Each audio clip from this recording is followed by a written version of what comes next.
רק בזמן האחרון, האמת עלתה על פני השטח במקומות רבים.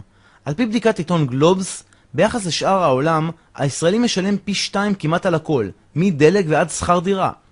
בשנתיים האחרונות, אחוז העניים עלה ב-25%, מחירי הדיור עלו ב-38%, מחירי המזון עלו ב-35%, דלק 40%, תקשורת 20%, האבטלה עלתה ב10%, שירותי הבריאות עלו ב-20%, מחירי החינוך עלו ב-15%, ומחיר הארנונה עלה ב-9%. לעומת כל אלו, השכר הממוצע ירד ב3%. אבל זאת לא ההודעה המרישה שאני רוצה להגיד לכם, כי את האמת, זה כלום.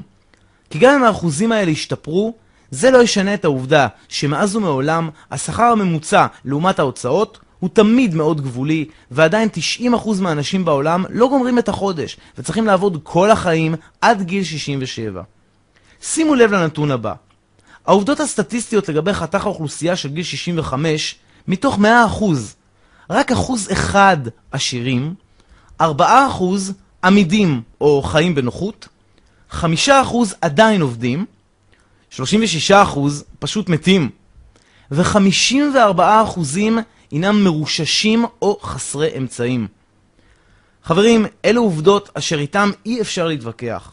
העובדה היא שלהיות אדם בעל הכנסות ממקורות נוספים, ובמיוחד בעידן של היום, נהפכה לא רק כהמלצה לחיים מספקים, אלא כדבר הכרחי להמשך חיים תקינים ולהזדקנות בכבוד.